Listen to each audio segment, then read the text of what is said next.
Hello एस्पारेंट्स। तो चलिए start करते हैं हम अगले दिन के न्यूज़ से।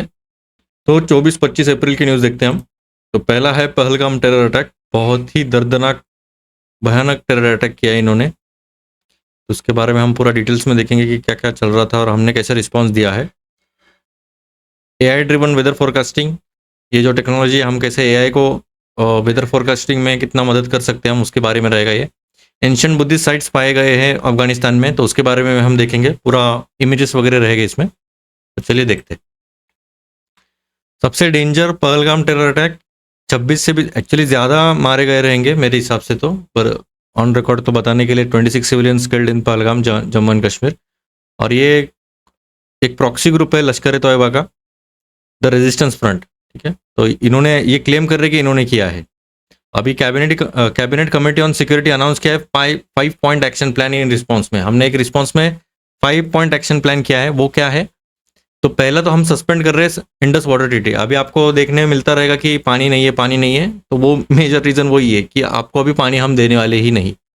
अगर आपको इंडस वाटर के बारे में पता होगा तो इसका जो ओरिजिन है वो हिमालयज़ में निकलता है, जम्मू कश्मीर के थ्रू जाता है और फिर पाकिस्तान में जाता है। अगर हमने इंडस वाटर ट्रीटी ही रोक दिया ना, तो इनका मतलब पीने के लायक पानी भी नहीं रहेगा इनके लिए। और ऑलमोस्ट 80% इनका जो डिपेंडेंसी है ये इसी नदी पर है। तो ये 1960 की ट्रीटी है, इंडस वाटर ट्रीटी। हम आगे देखेंगे कि रिवर वाटर शेयरिंग के ऊपर हमने ट्रीटी किया था कि हमने समझौता किया कि ये जो रिवर्स रहेंगे उसमें कि जो ट्रिब्यूटरीज है, कुछ ट्रिब्यूटरीज उनके पास रहेंगे, कुछ ट्रिब्यूटरीज हमारे पास रहेंगे। तो उसके हिसाब से हमने समझौता किया था 1960 में। पर अभी इसको भी हम बोल रहे कि भाई बस हो गया अभी इनका। फिर उसके बाद हमने अटारी वाघा बॉर्डर जो है वो चेक पोस्ट हमने अभी बंद कर दिया है। वहाँ से अभी कुछ लेना देना कुछ नहीं रहेगा। ये क्रॉस बॉर्डर मूवमेंट जो भी रहेगा, लोग आते जाते रहते थे उधर यहाँ से और गुड्स भी आते जाते रहेंगे, तो ये पूरी तरह से अभी बंद किया गया है। और सार्क का वीज़ा एग्जाम्पशन भी कैंसिल कर दिया है पाकिस्तानीज के लिए। तो पहले क्या होता था, सार्क के वीज़ा जो थे पाकिस्तानी के लिए इनवैलिड थे। ठीक है, all earlier SAARC visas for Pakistan is now invalid. ठीक है, पहले वैलिड थे, अभी इनवैलिड कर दिए। और पाकिस्तानी मिलिट्री एडवाइजर्स को भी एक्सपेल कर दिया है हमने इधर से। Defence naval air advisers must leave India. जो भी मिलिट्री एडवाइजर्स है यहाँ से छोड़ देना चाहिए। और डिप्लोमेटिक स्टाफ जो है हमारा पाकिस्तान में, वहाँ पर भी हमने कम किया है। इस्लामाबाद में जो भी हमारा इंडियन स्टाफ है 55 से सीधा 30 तक किया है। और बाय 1 मई 2025 तक ये इतना करने वाले हैं हम। तो काफ़ी तगड़ा रिस्पॉन्स है। इवन पाकिस्तान ने भी रिस्पॉन्स किया। इन्होंने भी सभी जो बायलैटरल एग्रीमेंट्स है हमारा, शिमला एग्रीमेंट वगैरह, ये भी सस्पेंड किया। सब ट्रेड और एयर स्पेस भी बंद कर दिया इंडियन फ्लाइट्स के लिए। और वाघा बॉर्डर भी क्लोज कर दिया उनके साइड से, कैंसिल कर दिया सार्क वीज़ा सभी इंडियंस के लिए। और रिड्यूस किया इंडिया डिप्लोमेटिक स्टाफ पाकिस्तान में भी। ठीक है, इनका भी वही रिस्पॉन्स है, दोनों तरफ से वही रिस्पॉन्स होने वाला है। और इसके मेजर फैक्टर्स क्या थे पता है क्या ये अटैक के पीछे? तो मेजरली तो ये रिएक्शन था जो हमने आर्टिकल 370 हटाया था 2019 में, तो उसके ही रिएक्शन में ये मेजरली तो वही रीज़न है। बाकी भी छोटे मोटे रीजन रह सकते हैं। इंटरनेशनल आइसोलेशन रखा है पाकिस्तान को, इकोनॉमिक देखो, एक तो ये जहाज डूब रहा है। ठीक है, अब ये डूबते हुए जहाज को किसी को ना किसी को तो लेके डूबने में मजा ज्यादा आएगा, है ना। अभी खुद तो डूब ही रहा है ना, तो दूसरे को लेके डूबने चाहता है ये। तो ये क्या करेगा फिर? और एक बात, जो उधर की पब्लिक है वहां पर बहुत मतलब इतना भूखमरी आ गई है ना, खाना 600 रुपए किलो आटा है उनका वहां पर, तो समझ सकते हो इतना डेंजर सिचुएशन आ गई है वहां पर। और अभी वहाँ की पब्लिक का ध्यान कैसे हम बटाए, तो उसकी वजह से इन्होंने क्या किया, फिर इधर अटैक किया। और एक प्रॉब्लम आता है कि हमारे जो बॉर्डर है इतना मतलब इतना हाई लेवल सिक्योरिटी रहता है हमारा। सादा अगर आपने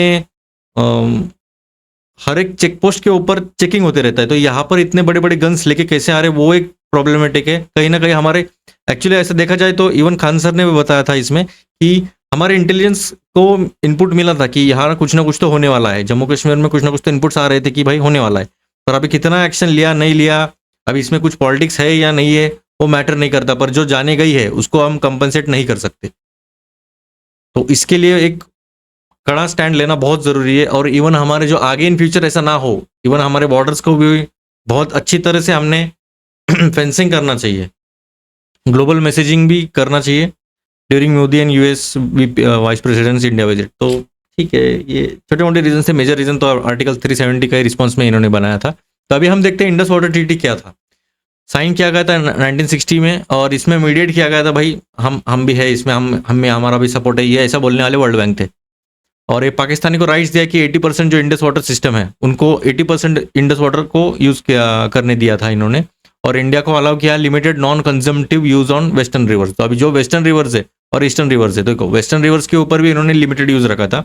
India suspension is a historic first, तो पहली बार हमने ये सस्पेंड किया है, अभी तक हमने कभी सस्पेंड नहीं किया था। इम्प्लीकेशन क्या है, तो India gets flexibility on river projects, Pakistan faces food and water risk. तो देखो बगीदर डैम है चेनाब पर, चेनाब कहाँ पर है, देखो यहाँ पर है बगीदर डैम, ठीक है। अगर इधर भी रोक दिया, ये एक रोक, देखो इंडस यहाँ से निकलती है और ये यहाँ से जाती है, और ये ट्रिब्यूटरीज इसको मैच होते रहते हैं। देखो ये झेलम आ गई इधर से चेनाब आ गई, रवि आ गई, ब्यास आ गई, ब्यास फिर उसमें सतलज आती है। और ये क्वेश्चन यूपीएससी ने पूछा था कि सतलज कहाँ पर मिलती है, तो ठीक है। तो ये था पूरा। ये वेस्टर्न रिवर्स कौन से, सीजीआई याद रखिएगा, चेनाब झेलम इंडस। तो ये जो कौन ऑपरेट करेगा, तो ये सीजीआई ऑपरेट करेंगे, कौन, वेस्टर्न रिवर्स। जैसे मैं इधर क्या बोला था, वेस्टर्न कौन से, लिमिटेड यूज रहेगा वेस्टर्न रिवर्स पर और ज्यादा यूज रहेगा ईस्टर्न रिवर्स। तो इंडिया के राइट है एसबीआर, ठीक है। और एसबी जैसा भी आपको याद रखना है, सतलज ब्यास रवि पर हमारा कंट्रोल रहेगा और वेस्टर्न रिवर्स पर इनका सीजीआई इनका रहेगा। इधर तक क्लियर है, इंडस वाटर ट्रीटी। अभी इंडिया की लॉन्ग टर्म स्ट्रेटेजी क्या होनी चाहिए, तो एक स्ट्रॉन्ग डिटरेंस, एक तो डर रहना चाहिए कि भाई along borders with technology upgrades, हमारी अगर टेक्नोलॉजी और अपग्रेड अच्छे से की और बॉर्डर इतने स्ट्रॉन्ग करने हैं कि हार्डली कोई परिंदा भी नहीं घुसना चाहिए पाकिस्तान की साइड से, तो बिल्कुल नहीं घुसना चाहिए। Global diplomacy highlight Pakistan terror links at UNSC push for FATF black listing. अभी देखो हम इतना ही काम कर सकते हैं। एफएटीएफ ब्लैक लिस्टिंग मतलब क्या, अगर ये ब्लैक लिस्ट में गया ना एफएटीएफ के बारे में आपको होमवर्क रहेगा, एफएटीएफ के बारे में आपको याद करना है, मतलब इन द सेंस देखना पड़ेगा। फाइनेंशियल एक्शन टास्क फोर्स है ये क्या करता है, सीधा ट्रेड ही खत्म कर देगा। अगर ब्लैक लिस्ट में गया ना, कोई कंट्री इनसे ट्रेड भी नहीं करेगा ज्यादातर। तो ग्रे लिस्ट में था, अभी ब्लैक लिस्ट में था, फिर से निकाल दिया, अभी फिर से हम मांग कर सकते हैं क्योंकि ये टेरर अटैक्स बहुत ज्यादा हो रहे। अगर यहाँ पर भी अगर इनका ट्रेड खत्म कर दिया, इनके खाने पीने के बांधे बहुत ज्यादा होने वाले। Internal resilience, focus on counter radicalisation, social unity. अभी देखो इनका मकसद क्या था, इन्होंने धर्म क्यों पूछा रहेगा। देखो अभी आप आगे जाके ब्यूरोक्रेट होने वाले हो, आपको सीधा इसी तरह से नहीं देखना है कि भाई सब मुसलमान नहीं तो सब मुसलमान ने किया था, या फिर ये धर्म पूछ के देखो हिंदुओं को मार रहे। इनका मोटिव यही था कि आप ये डिस्कस करें कि देखो मुस्लिम लोग पूछ रहे हैं कि भाई आप हिंदू हो, और हिंदू होने के बाद आप मार रहे हो, और इसके वजह से और पॉलिटिक्स ये खेलेंगे। इधर इंडियन मीडिया तो कर ही रही है वैसे कि देखो हिंदू धर्म पूछिए बेगा, पर वहां कर जो लोकल्स थे, जो एक घोड़ाचर्या था, आई गेस मुझे याद नहीं है उनका नाम, मैं भूल रहा हूँ अभी, वो शहीद हो गए, और वो भी मुसलमान ही था, ठीक है। उन्होंने वहां के लोकल्स, मतलब वहां पर बेस कैंप भी है बाय द वे, पहलगाम जहां पर है ना, इसमें मैप नहीं दिया मैंने पहलगाम का, तो वहां पर जो बेस कैंप है नीचे, पहलगाम के नीचे, पर मिलिट्री आई नहीं, पर जो लोकल्स थे, जो घोड़े चराई थे, तो उन्होंने वो जो लोकल्स थे उनकी बहुत ज्यादा हेल्प की। तो आप समझ रहे हो मुसलमान, और उन्होंने क्या किया, जो घोड़ा चराई था उन्होंने जाके वो गन निकाल दी उनकी, और दूसरे वाले ने उनको शूट कर दिया। फिर तो आप समझ रहे हो कितनी बड़ी रिस्क उठाकर उन्होंने ये मजहब देखा ही नहीं ना। अभी अगर मुसलमान रहते, उनको पता है ये मुसलमान है, फिर भी उसको क्यों मारा। फिर देखो उनका मेन मकसद यही है कि हमारे अंदर जितना झगड़े लगा सकते हैं कि भाई हिंदू मुसलमान पर, और ये इंडियन मीडिया, और उनको पता है इंडियन मीडिया तो ये पकड़ के चलेगी, उनको टीआरपी मिलेगा, फोकस मिलेगा। इवन पॉलिटिशियंस के लिए भी ये टॉपिक रहेगा कि भाई देखो ये ऐसे ऐसे कर रहे, सब मुसलमान ऐसे, और ये कट्टरवादी करने लगेंगे, और ये सब मुसलमान को निकालना चाहिए। देखो अभी भी आप देख सकते हो ये जो ट्रेंड चल रहा है कि भाई देखो मुसलमान ऐसे कर रहे। भाई अगर हम झगड़े करने लग गए तो वो उनके जो मोटिव था उनका कि भाई इधर फूट पाड़ेंगे और इधर ऐसा ऐसा करेंगे, देखो वो पहले ही डूबने वाले हैं। तो ये हमारे को और आग लगा के डूब सकते हैं ये, अगर वो ऐसे करने लगे। मतलब उनका मोटिव हम पूरा नहीं करना है। अभी आप बोलोगे कि भाई कश्मीर को जाना ही नहीं, भाई उल्टा और जाना चाहिए। इवन अभी के न्यूज़ में देखा मैंने, अभी और भी लोग जाने लग गए पहलगाम, तो डरना नहीं है, उनका वही मोटिव है। अभी देखो वहाँ के जो लोकल्स है जम्मू कश्मीर में, एक तो पहली बात वहाँ पर कोई इंडस्ट्री नहीं है, क्योंकि ऐसा हादसे होते रहते, तो वहाँ पर कोई इंडस्ट्री नहीं, ना ही कुछ, मतलब इकोनॉमिक टर्म्स में तो वो बहुत बैकवर्ड में जाते हैं। तो उनका एक मेजर सोर्स रहता है कि टूरिज्म से वो अच्छा खासा पैसा बैठे बैठे कमा रहे थे। अब अगर अभी ये ऐसा हादसे होने लग गए तो वहाँ का जो टूरिज्म है वहाँ खत्म हो जाएगा, और जो वहाँ के लोकल्स है उनको और डिफिकल्टी फेस करने लगेगी। फिर अगर वो अभी जैसे पेट पर बात आती है, तो कोई भी पेरेंट हो तो पेट के लिए कुछ भी करने के लिए तैयार हो जाता है, अगर उसको अच्छा खासा पैसा मिलने लग गया ना। एक लास्ट स्टेज तक ऐसा आ जाता है कि फिर भाई वो ब्रेन वॉश किया जाता है, ब्रेन वॉश करने में ज़्यादा देर ही नहीं लगती उनको, फिर ब्रेन वॉश हो गए, फिर ऐसे हादसे होते रहेंगे। माना कि वहाँ के लोकल्स ने मदद किया रहेगा, पर हमारी इंटेलिजेंस इतनी भी पीछे नहीं है। One of the best intelligence हमारे फोर्सेस है, तो समझ रहे हो, मतलब नुकसान हमारा ही है। अगर हम झगड़े करते बैठे तो फिर उनका हम मोटिव हम पूरा कर रहे, फिर पाकिस्तान का मोटिव हम पूरा कर रहे, तो समझ रहे हो फिर। तो हमें झगड़े नहीं करना है। इसका एक्शन मोदी जी बहुत अच्छी तरह से लेने वाले हैं, ये नोट डाउट। ये अभी के जो एक्शंस लिए बहुत ही तगड़े लिए। और प्रॉब्लम ये है कि अगर ये ज़्यादा ही बढ़ने लग गया तो वॉर के भी चांसेस हो सकते हैं। मैं नहीं कह रहा कि वॉर नहीं होगी, पर चांसेस हो सकते हैं। पर वॉर ही लास्ट सोल्यूशन नहीं है, पर अगर कुछ चारा नहीं बचा तो वॉर के लिए भी तैयार रहना चाहिए हमने। ठीक है, नेक्स्ट देखते हैं हम। अभी ये कुछ क्वेश्चन है अंडर वाटर कौन से रिवर्स एलोकेट किए पाकिस्तान के लिए, और mains point of view question भी आप देख सकते हो।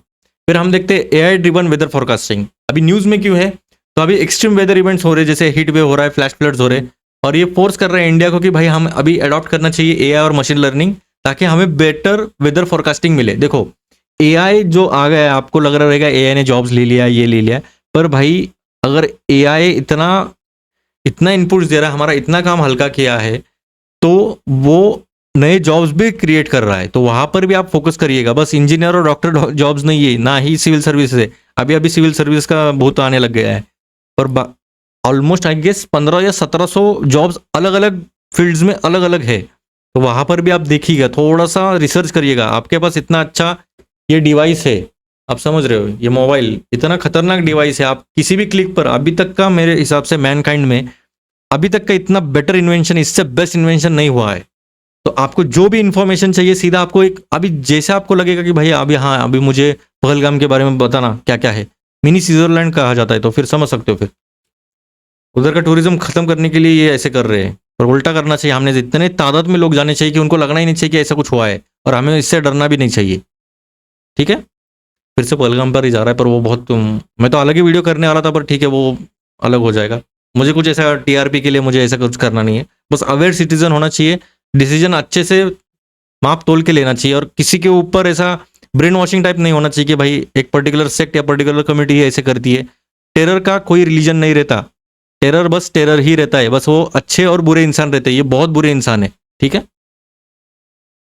तो हम इधर आते फिर से उधर ही जा रहे, बहुत अच्छा नहीं हुआ है ये। ठीक है, अभी हम मिशन मौसम बूस्ट करेगा ये, तो ये शिफ्ट के लिए। ठीक है, तो आगे हम देखेंगे मिशन मौसम क्या है। अभी देखो इंडिया अडॉप्ट करता है एआई बेस्ड फोरकास्टिंग, तो इसमें क्या क्या इनिशिएटिव लिया है हमने, तो विंड्स एआई एमएल सेंटर, मतलब एआई और machine learning, AI based monsoon models. तो ये क्या क्या क्या है हम देखेंगे। विंड्स क्या है, तो 2 लाख से ज़्यादा ग्राउंड स्टेशन जनरेट करेंगे hyper local weather data agriculture और डिजास्टर मैनेजमेंट के लिए, तो विंड्स के ऊपर रहेगा ये बहुत इंपॉर्टेंट है, याद रखिएगा। ये सेंटर्स पुणे में खोले गए हैं शॉर्ट टर्म रेनफॉल प्रेडिक्शंस के लिए, अर्बन वेदर और डेटा सेट्स के लिए। देखो वेदर का एक प्रॉब्लम है कि आप कितना भी प्रेडिक्शन कर लो, अभी हवा का रुख, इवन ह्यूमिडिटी, टेम्परेचर, प्रेशर, अलग अलग क्राइटेरिया मीट होने के बाद फिर कुछ ना कुछ तो होता है। अब ये कब क्या होगा अभी भी कुछ नहीं कर सकते। एक अंदाजा लगा सकते कि भाई विंड्स यहाँ से ब्लो हो रही है, यहाँ पर इतना टेम्परेचर है, ये थोड़ा सा अनुमान लगा सकते हैं, पर 100% श्योर नहीं बोल सकते कि भाई हाँ इधर ये होने वाला है। तो एक रफ आइडिया भी रहा ना कि भाई अच्छा यहाँ पर ये हो सकता है, तो हम उधर के उधर प्रिकॉशंस ले सकते हैं। इसकी वजह से एआई बहुत अच्छे से हेल्प करेगा हमें। AI based monsoon models, IIT Delhi model predict monsoon and rainfall months ahead, 61% success chances मिले हमने 2002 से लेकर 22 तक, बेटर देन ट्रेडिशनल मेथड्स। तो देखो अभी आईआईटी दिल्ली के मॉडल ने प्रेडिक्ट किया मानसून और रेनफॉल कुछ महीने पहले, तो ये देखो 61% का मतलब 62% सक्सेस रेट्स पाए गए हैं। तो और क्या चाहिए भाई, 62% सक्सेस मतलब बहुत होता है। अभी तो हार्डली मेरे हिसाब से 40-50% ही हमारा ट्रेडिशनल मेथड से हम कर पा रहे थे, ये तो काफ़ी अच्छा जंप है। अभी मिशन मौसम क्या है, तो लॉन्च किया गया है 2024 में, मिनिस्ट्री ऑफ अर्थ साइंस, बहुत इंपॉर्टेंट है मिनिस्ट्री ऑफ अर्थ साइंस। गोल क्या है, इंडिया को वेदर रेडी और क्लाइमेट स्मार्ट करना। देखो ऐसे जो स्टेटमेंट्स रहते हैं ना, ये मेंस में काफ़ी अच्छे और एक कैची होता है कि भाई अगर आपने ऐसा लिख लिया, अभी क्वेश्चन पूछा कि व्हाट इज मिशन मौसम, आपने लिख लिया कि ये मिनिस्ट्री ऑफ अर्थ साइंस ने किया है लॉन्च और 2024 में, और इसका जो गोल है ऐसे हाईलाइट करके बॉक्स में भी लिख सकते हो कि make India weather ready and climate smart. और क्या चाहिए भाई, और एक आधा एक मार्क्स तो मिल ही गया। और हर एक क्वेश्चन में अगर आधा एक मार्क भी बढ़ गया तो सीधा आप लिस्ट से बाहर से सीधा आप आईएएस भी बन सकते हैं। मतलब हार्डली कितना 15-20 150 मार्क्स का भी डिफरेंस आ गया। 150 मार्क्स मतलब आइदर यूर इन लिस्ट और you're out of the list, तो खत्म ही हो गया। तो फोकस एरियाज क्या रहेगा इसमें मिशन मौसम में, disaster preparedness, better monsoon protection, agriculture support, rural development. Implementation को कर रहा है आईएमडी क्या है, Indian meteorological department, IITM, NCM, RFW, ये रेडार यूज करेंगे, सुपर कंप्यूटर यूज करेंगे जैसे प्रत्युष और मिहिर है। और प्रोग्रेस अगर देखा जाए तो 37 डॉपलर रेडार्स किए हैं हमने, मौसम ऐप किया है, seasonal models, under national monsoon mission भी इम्प्रूव किया है हमने। अभी एआई फोरकास्टिंग कैसे डिफरेंट है ट्रेडिशनल मेथड से, तो एआई मॉडल क्या डाटा ड्रिवन रहेगा, पैटर्न डिटेक्शन में बहुत मदद करेगा। देखो ये आई गेस बिलियन पर सेकंड इनके जो कैलकुलेशंस रहते हैं कि भाई प्रेडिक्शन करने के लिए, तो वो डाटा ड्रिवन रहेगा और ये बेटर पैटर्न डिटेक्ट करने में मदद करेगा।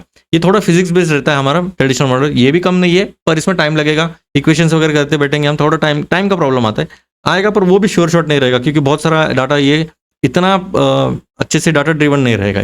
स्पीड अगर देखा जाए तो रियल टाइम अडेप्टेबिलिटी अभी समझेगा हमें कि क्या चल रहा है, और ये थोड़ा हेवी कंपटीशन और थोड़ा स्लोअर अपडेट्स की वजह से ट्रेडिशनल मेथड थोड़ा सा पीछे। फ्लेक्सिबिलिटी की बात की जाए तो अडेप्ट कर सकता है न्यू डाटा इजीली, अभी कोई भी नया डाटा आ रहा है तो ये अडेप्ट कर सकता है, इसमें कैसा फिक्स रूल है, नीड थोड़ा मैनुअल अपडेट की जरूरत रहती है। Extreme event prediction better for localise extreme events, localise के लिए तो बेटर ही है, एक्सट्रीम इवेंट्स भी प्रिडिक्ट कर सकते हैं, ये थोड़ा लोकलाइज प्रोडिक्शन से थोड़ा स्ट्रगल करता है, इसलिए एआई बहुत बेटर है। अभी इसमें क्या चैलेंजेस है, एआई बेस्ड फोरकास्टिंग में चैलेंजेस क्या है, तो प्रॉब्लम आएगा पहला तो डाटा क्वालिटी के ऊपर, अवेलेबिलिटी है या नहीं, फिर स्पेशली जो रिमोट एरियाज में दूर दूर जो एरियाज है तो उसमें भी प्रॉब्लम आ सकता है, वेदर कॉम्प्लेक्सिटी, रीजनल वेरिएबिलिटी है, इंटर ऑपरेबिलिटी इश्यूज, जैसे एआई को ब्लैक बॉक्स भी बोला जाता है, तो ये कैसे कर रहा है क्या कर रहा है, इंटरप्रिटेबिलिटी तो और भी इंटरप्रेट करेगा कि नहीं करेगा नहीं पता। अभी एक्सपर्ट्स की भी शॉर्टेज है हमारे एआई प्लस क्लाइमेट साइंस में भी, वीक कंप्यूटेशनल इंफ्रास्ट्रक्चर है हमारे पास, कंप्यूटर उतने अच्छे से इतने स्ट्रांग नहीं है ज़्यादा से ज़्यादा इंस्टीट्यूट्स में, तो ये प्रॉब्लम इंफ्रास्ट्रक्चर के लिए प्रॉब्लम ज़्यादा आएगा, और बायसेस भी बहुत ज़्यादा, ट्रस्ट डेफिसिट भी कम रहेगा कि भाई लोगों को क्यों कंप्यूटर पर क्यों भरोसा करेगा, तो उस पर भी ट्रस्ट डेफिसिट आने के चांसेस है, बायसेस भी रह सकते कि भाई ये कैसे करेगा, ये भाई ऐसा ही हमारे लोग खतरनाक ही है। चलो अभी क्या इंप्रूव कर सकते हैं, तो हाइब्रिड मॉडल ला सकते हैं हम, एआई को ट्रेडिशनल मेथड से कंबाइन करके और बेटर एक्यूरेसी ला सकते हैं। देखो ऐसे जो मेजर्स रहते हैं ना, वो एक दो मेजर्स तो आपको ऐसे फिक्स रहना चाहिए कि भाई अगर एआई और वेदर के बैच में एआई और वेदर के बारे में कुछ भी आ गया तो ऐसे ऐसे पहले तो आपको इंट्रोडक्शन रेडी रहेगा, 5 पॉइंट्स आपके रेडी रहेंगे कि भाई इसके में फीचर्स क्या है, कंक्लूजन ऐसा टिप ऑफ द टंग भी रहना चाहिए और हैंड्स पे भी रहना चाहिए, मेजरली हैंड्स पे रहेगा, टंग पे क्या करेंगे हम, टंग हम देखेंगे इंटरव्यू में, ठीक है।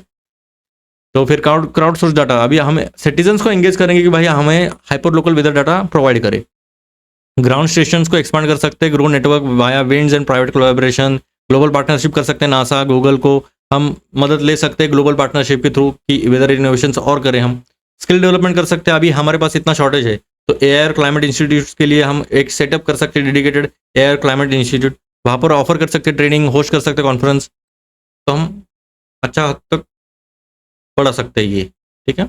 अच्छा ये था मेजर्स हम कर सकते हैं। अभी इंशेंट बुद्धिस्ट साइट्स पाए गए हैं अफगानिस्तान में, ये मेस आइना कॉपर माइन है यहाँ पर काबुल में, तो वहाँ पर भी पाए गए हैं।